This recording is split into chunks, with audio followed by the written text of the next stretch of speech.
सर्वेभ्यो नमो नमः। अतिशय संस्कृतम क्लासेज में आप सभी का स्वागत है।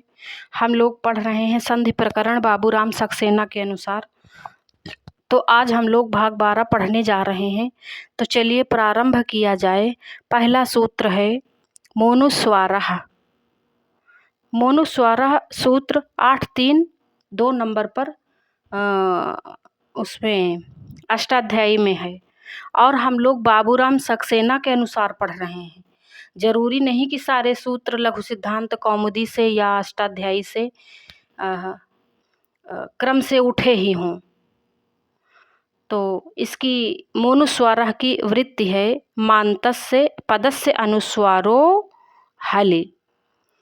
मान्तस्य पदस्य अनुस्वारो हलि यानी मकारांत पदांत मकारांत अनुस्वार पदांत मकारांत को अनुस्वार हो जाता है।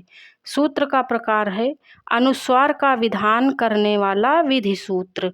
मोनुस्वारः कैसा सूत्र है? विधि सूत्र है। क्या करता है? अनुस्वार करता है। किसका अनुस्वार करता है? पदांत मकारांत का अनुस्वार करता है। कब करता है? हलि। हलि अर्थात व्यंजन के पर में होने पर। पद परिचय देखते हैं। मह षष्ठी का एक वचन, अनुस्वारः प्रथमा का एक वचन, कुल 2 पद हैं। अनुवृत्ति है हलि यानी कि मोनुस्वारः सूत्र में हल की अनुवृत्ति है। हल जो अभी हमने वृत्ति पढ़ी है ये यहाँ पे। तो हल यानी कि हल या हल को व्यंजन कहते हैं। व्यंजन पश्चात में हो तो पदांत मकार को अनुस्वार होगा। तो अनुवृत्ति हल की है मोनुस्वारः में। अर्थ है पदांत माँ के बाद यदि कोई व्यंजन आवे तो उसके स्थान पर अनुस्वार हो जाता है। पदांत माँ मकार कैसा हो? पदांत हो। उसके बाद कोई व्यंजन आए तो उसके स्थान पर, किसके स्थान पर? पदांत मकार के स्थान पर अनुस्वार हो जाता है। क्या हो जाता है? अनुस्वार हो जाता है। तो इसका उदाहरण देखते हैं। उदाहरण है हरिम धन वंदे। अब देखिए हमने सूत्र में पढ़ा है कि पदांत मकार हो तो यहाँ पर हरिम में हरि एक पद है और मकार इसका पदांत है और वंदे में वा व्यंजन आया है, इसलिए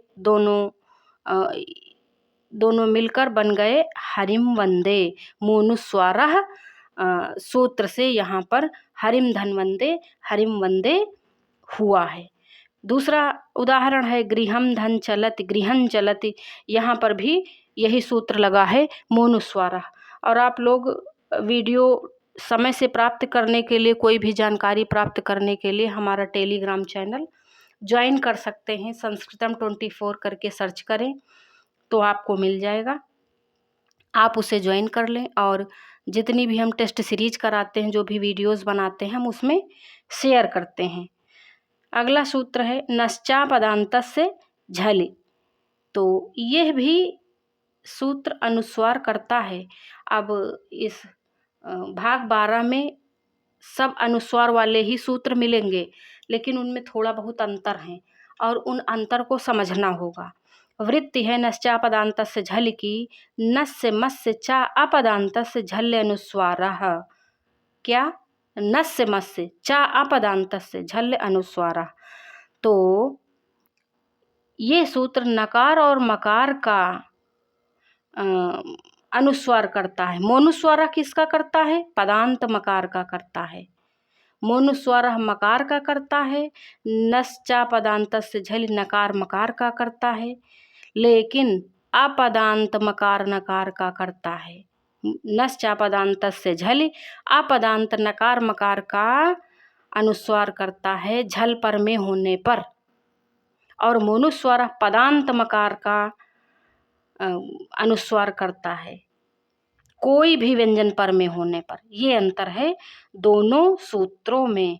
अब सूत्र का प्रकार है अनुस्वार का विधान करने वाला विधि सूत्र। पद परिचय है नः षष्ठी का एक वचन, चा एक अव्यय है, अपदांतस्य षष्ठी का एक वचन, झलि झलि अर्थात झल प्रत्याहार का वर्ण पर में हो तो झलि में सप्तमी विभक्ति है। और इस सूत्र में नस चा पदांत से झलि में कितने पद हैं? कुल 4 पद हैं। नह चा अपदांत से झलि, इस प्रकार कुल 4 वर्ण हैं। 4 पद हैं, वर्ण कह रहे हैं हम, 4 पद होगा। अर्थ है आपदांत माना के बाद यदि झल अर्थात अंतस्थ अनुनासिक को छोड़कर कोई भी व्यंजन आवे तो अपदांत मकार नकार को अनुस्वार हो जाता है। अपदांत मकार नकार को अनुस्वार करने वाला सूत्र है नश्चा पदांत से झलि। पदांत मकार को अनुस्वार करने वाला सूत्र है मोनुस्वार। चलते हैं पेज नंबर 2 पर। मकार नकार के स्थान पर अनुस्वार हो जाता है, जैसे आक्रमधंस्यते, आक्रंस्यते। अब आक्रम और स्यते ये पूरा एक पद था, लेकिन इस पद के बीच में जो ये मकार है, आक्रम अलग हो गया, स्यते अलग हो गया, इसीलिए अपदांत कहा गया। अब दोनों ये अपद हो गए, अलग अलग हो गए ना। तो आक्रम में माँ जो है वो अपदांत मकार है और स्यते में सा ये झल प्रत्याहार का वर्ण है, इसलिए रूप बना आक्रन स्यते। यहाँ पर नश्चा पदांत से झल से आक्रन स्यते बना। इसी प्रकार यशांसिह रूप बनेगा। अगला हम लोग देखते हैं। अगला सूत्र है अनुस्वार से यहीं पर सवर्ण। यहाँ पर भी देखो अनुस्वार होगा, पर सवर्ण का विधान करने वाला यह विधि सूत्र है। पर सवर्ण का विधान करने वाला विधि सूत्र है। पद परिचय है अनुस्वार से षष्ठी का एक वचन, यहीं सप्तमी का एक वचन, पर सवर्ण प्रथमा का एक वचन। इस सूत्र में कुल 3 पद हैं। 3 पद कौन कौन से? अनुस्वार से यहीं पर सवर्ण 3 पद हैं। अनुवृत्ति किसकी कहाँ से ली गई? संहितायाम से। सूत्र का अर्थ है यदि अनुस्वार के बाद यह प्रत्याहार का वर्ण हो तो अनुस्वार के स्थान पर सवर्ण आदेश हो जाता है, अर्थात यह का सवर्णीय आदेश होता है। अब यह क्या है? यह प्रत्याहार में कौन से वर्ण आते हैं ये भी जानना आवश्यक है, क्योंकि बिना यह को जाने हम इस सूत्र को नहीं जान सकते हैं। किस सूत्र को? अनुस्वार से यहीं पर सवर्ण को जानने के लिए सबसे महत्वपूर्ण है हम यहीं को जाने। तो यहीं अर्थात शा सा सा हा को छोड़कर कोई भी व्यंजन यहीं प्रत्याहार में आता है। अब ये संधि ये सिद्धि हमारे लिए आसान हो गई ना। तो गम धनता गंता ना बन गया गंता। अब ये जो गम है ये माँ है और माँ को अनुस्वार हुआ। कैसे हुआ? तो ये जो अनुस्वार से यहीं पर सवर्ण है यह कहता है कि यह प्रत्याहार का वर्ण पर में हो तो ये जो ता है, ये जो ती है और ये जो ई है, ये सब क्या हैं?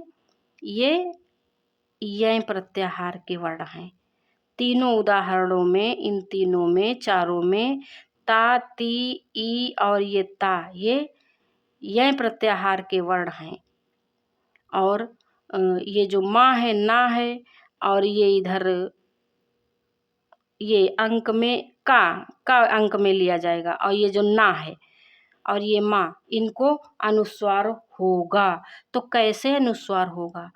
ये जो यह प्रत्याहार के वर्ण हैं इनका सवर्णीय अर्थात ता अपने वर्ग का पंचम वर्ण, इसके वर्ग का पंचम वर्ण कौन सा है? ना है। तो ना माँ का स्थान लेगा।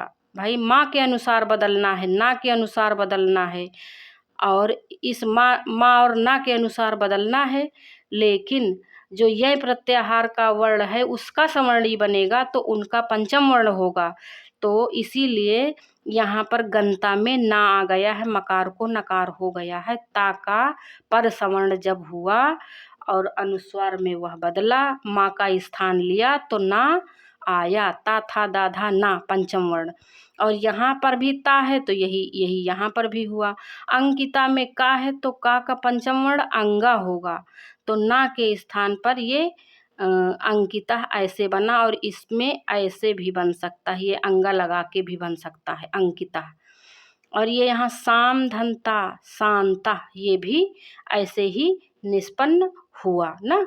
मकार को नकार हो गया, कैसे, ता का पर सवर्ण आ गया। अब चलते हैं हम लोग पेज नंबर 3 में, बहुत गर्मी लग रही।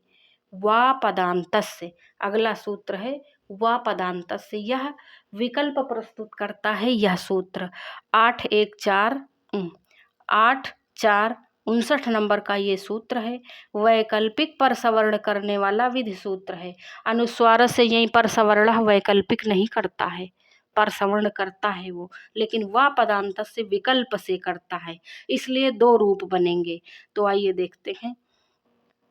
पद परिचय। वा पदांतस्य, वा एक अव्यय है, पदांतस्य में षष्ठी विभक्ति है, कुल 2 पद हैं इस सूत्र में।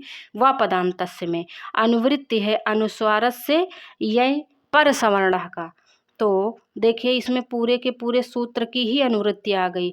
वा पदांतस्य के पहले हमने सूत्र पढ़ा है अनुस्वार से यहीं पर सवर्ण 8 4 58 नंबर पे, और ये 8 4 59 नंबर का है ना। तो दोनों बिल्कुल अगल बगल के सूत्र हैं। तो पूरा अनुस्वार से यहीं पर सवर्ण पूरे की अनुवृत्ति इसमें ले ली गई, यानी उसका नियम भी यहाँ पर लगेगा, और 2 स्थितियाँ बनेंगी।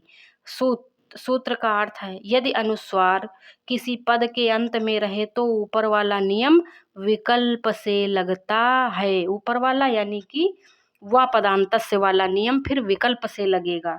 यदि अनुस्वार किसी पद के अंत में रहे, पद के अंत में रहेगा तो मोनुस्वार लग जाएगा, इसीलिए 2 रूप बन जाएंगे। ये देखिए यहाँ त्वम धन करोसि त्वं करोसि, तो ये जो त्वम करोसि है ये बना है मोनुस्वारा से। त्रिणम चरत जो बना है ये मोनुस्वारा से बना है, लेकिन जब वा पदांतस्य लग जाएगा तो त्वं करोसि बनेगा, त्रिणं चरति बनेगा। ये दोनों रूप ये बने हैं किससे? वा पदांतस्य से। किससे? वा पदांतस्य से। और त्वं करोसि त्रिणं चरसि ये बने हैं मोनुस्वारा से। यहाँ पर ये दोनों रूप इम्पॉर्टेंट हो जाते हैं, क्योंकि सही तो ये दोनों हैं, ये सही गलत में पूछे जाते हैं, और 2 रूप बनते हैं इसलिए इम्पॉर्टेंट हो जाते हैं। तो यहाँ पर ध्यान देने की आवश्यकता सभी को है। अगला सूत्र है ये बड़ा इम्पॉर्टेंट है, मोराजी समः क्वौ।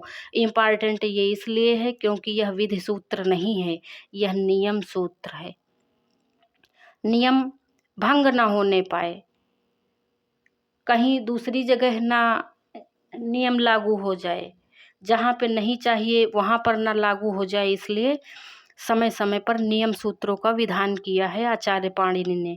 तो मोराज समः क्वौ सूत्र जो है वह मकार आदेश का नियम सूत्र है, विधि सूत्र नहीं है, नियम सूत्र है। कैसा सूत्र है? नियम सूत्र है। मकार आदेश का विधि सूत्र मोनुस्वारा है, मकार आदेश का नियम सूत्र मोराज समः क्वौ है। तो अर्थ इसका देखते हैं, जब राज धातु परे हो और उसमें क्विप प्रत्यय जुड़ा हो तब पूर्ववर्ती सम का मा ही रहेगा, अनुस्वार नहीं होगा, अनुस्वार नहीं होगा। तो शब्द है समधन राट, शब्द है समधन राट सम्राट। अब देखिए यहाँ पर मकार है और राट में रा है, लेकिन ये राज धातु ये जो राट है ये क्विप प्रत्यांत है, राज धातु है, क्विप प्रत्यांत है, और क्विप का यहाँ पर सर्वप्रहारी लोप हुआ है, और राट धातु राट बना है राज से राट, तो इसीलिए यहाँ पर मोराज समः क्वौ से यहाँ पर मकार को अनुस्वार नहीं हुआ है और रूप बना है सम्राट। ये इम्पॉर्टेंट बहुत है, एक सूत्र ने एक सिद्धि की है, एक पद की सिद्धि के लिए एक सूत्र आया है, सम्राट की सिद्धि के लिए मोराज समा क्व आया है, राज धातु है, इसलिए मकार को अनुस्वार नहीं हुआ है, ऐसा समझेंगे। तो आज हम लोग यहीं तक रखते हैं, मिलते हैं नेक्स्ट वीडियो में अगले सूत्रों के साथ। नमः संस्कृताय।